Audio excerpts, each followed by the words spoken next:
People abandoned their work. Left their homes, walked for days. Some crossed deserts. Others climbed mountains. Fishermen dropped their nets mid-cast. Mothers lifted their children above the crowd just to catch a glimpse.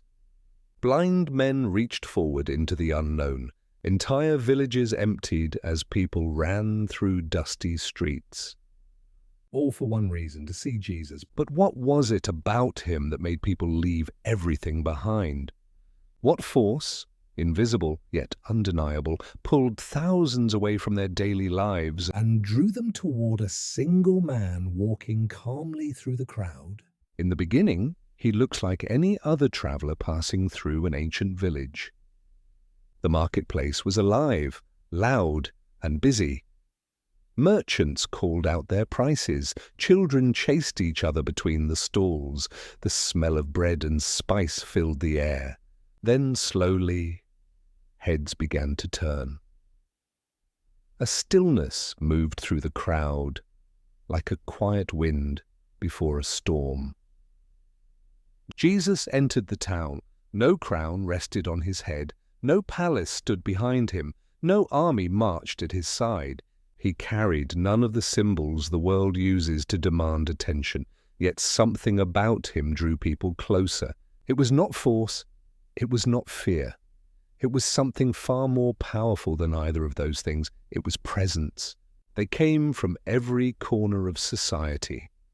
Poor families who had nothing left to lose. Sick people who had exhausted every remedy known to them.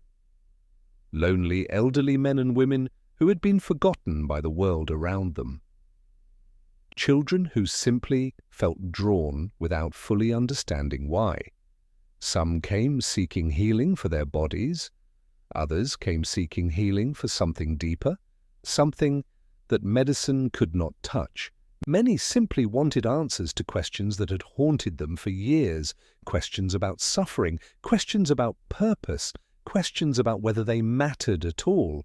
And when Jesus spoke, people listened, not because he shouted, not because he demanded, but because his words carried something rare and unmistakable. He said, "Come to me, all who are weary and burdened, and I will give you rest." Those words did not sound like a religious command. They sounded like an invitation from someone who genuinely meant every single syllable. Words spread quickly, the way only extraordinary things can spread. A teacher unlike any other had arrived. A man who spoke with compassion rather than condemnation. A man who welcomed the outcast, the broken, and the overlooked without hesitation. Families began traveling together along dusty roads. People climbed hillsides just to find a place to sit and listen. Thousands gathered in open fields under the open sky. The crowd grew larger every single day. There was no announcement, no organized event, no invitation sent out across the land. There was simply a man and the undeniable reality of who he was.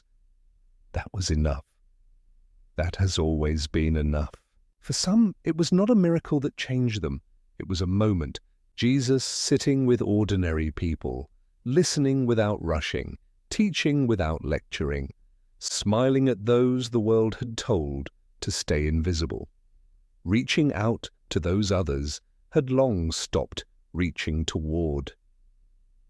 For some, one conversation changed their entire life.